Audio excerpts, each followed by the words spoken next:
So here I am once again. I'm Nomin from CareerFly, and let me give you a little bit of brief explanation of myself. I am originally from Mongolia, and I have been in Japan since 2015.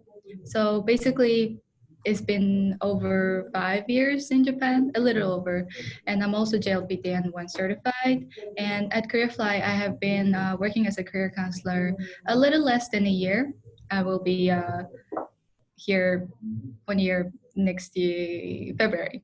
So, yes, so that is my brief explanation and my background. Okay, great. Thank you very much. So, Nomi-san, first of all, I would like to ask why Yep. you chose Japan, Mongolia. Why I chose Japan? Basically, I've had two touch points with Japan. So first was when I was in my middle school. I remember one of my buildings were really bad and it was not doing well. And I remember the people of JICA, Japan's association, that helped reconstruct the building. And I remember seeing the logo of JICA, and I just remember, why are these people so nice and kind? I just remember thinking to myself. So that was my first ever touch point with Japan, and I always had admiration, interest about Japanese people. And second one was when I was in university, I've had the chance to learn Japanese language from third year. Okay. And out of sixth language, I choose Japanese. I initially was going to choose Chinese, but I thought Japanese might be a little bit easier. But I was very wrong because all of you know how difficult Japanese is with the kanji. I was very wrong. So that was my second touch point about Japan, where I started to learn more about Japanese culture, language, ethics, etc. So after university graduation, I was able to come to Japan. So yeah, basically I wanted to also help other people who also have this dream of going to Japan and having them succeed. I just want them to feel like I did when I was in my middle school when I met JICA people. So basically the reason why I want to come to Japan was that. Okay, thank you very much. So, how was the step for you to come over to Japan and reach to today? Yes, so basically 5 steps I took. Number one was going to Japanese language school. And number two, I did so many different part-time jobs. And number three, I did my job hunting. Number four, I did a lot of self-reflection period where I thought about what I was doing good, bad, how can I improve? And then again, job hunting once again. So basically 5 steps. And that took about me 3.5 years to 5 steps to go until, let's say, to get a job. A lot of job hunting. A lot of job hunting, a lot of no's from companies, a lot of no's from different people, a lot of no's basically. Wow, I imagine that's really tough. So, you have been in Japan for over 4 years, already 5 years. Yeah. What kind of like cultural shocks or things that you faced and how you overcome or how you transformed yourself? Yes. So when you are from Asia, I'm also from Asia. You think, oh, I'm also Asian. Japan is also Asia. I'm not gonna have culture shock. Well, that's what I was thinking. I was so wrong. And my first 6 months when I was in Japan, I was so happy. Nothing was ever bad. After my initial 6 months when I came to Japan, everything was confusing. Everything wasn't good or nice anymore. Such as, let's say, I was going to my home one day, and there's this narrow road. Only one person can walk for, let's say, 5 minutes. I was walking there with my earphones, and a while later, I saw something behind me, and I saw it was a person with bicycle, like just behind me. And I just, in that moment, I remember, why isn't that person just ring the bell so I can move over so the person can go? Why? So my initial moment was anger, like, why didn't he do it? But so I remember that still. And a few months later, I found out that in Japan, actually, bells are not used for pedestrians who are walking. It's just only for very, very rare emergency times.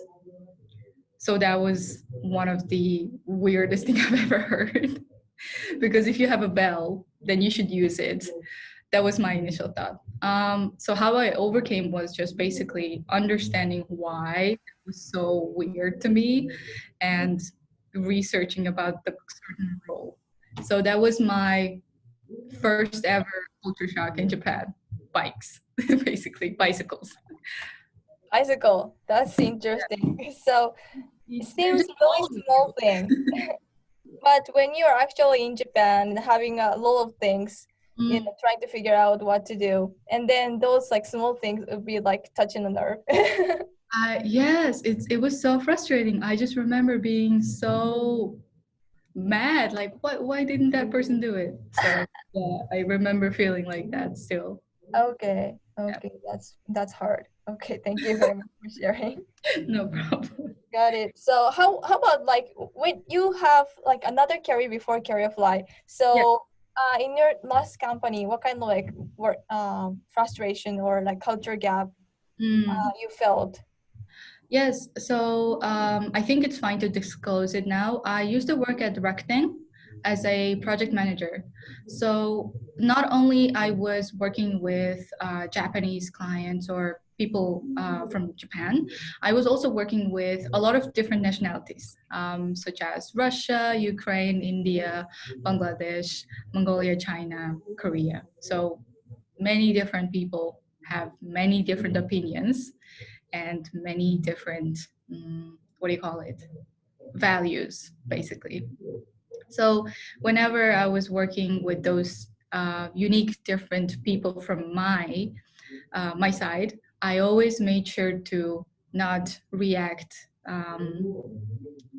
negatively, even though it was negative feeling for me. I thought, okay, why am I feeling like this? Why do I feel frustrated, or why do I feel like this? And how can I improve? So every time I asked myself, why am I feeling like this? How can I improve it? How can I avoid it the next time? So basically, that helped me a lot before CareerFly at Rakuten. About that.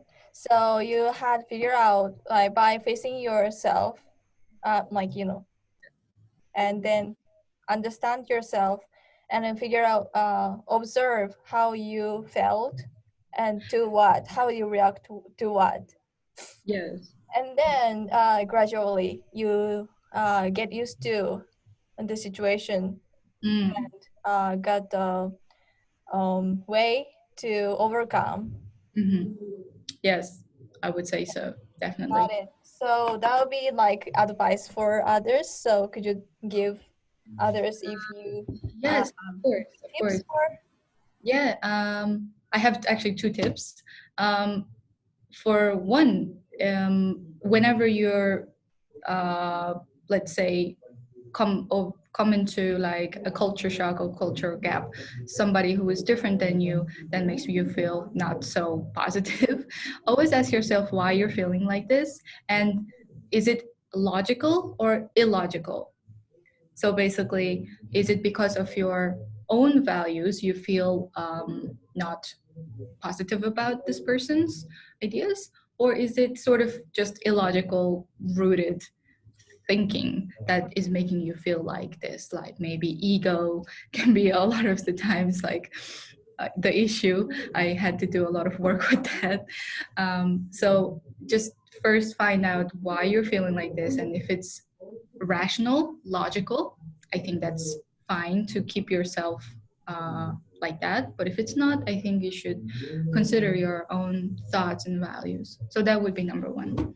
And number two, for those who are into, let's say, a specific domain, since I was in humanities, international relations, I've had a lot of different choices as a major or work position.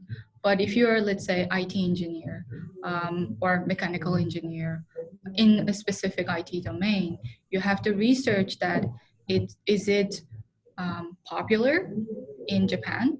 Do you have a future longevity in Japan in your domain?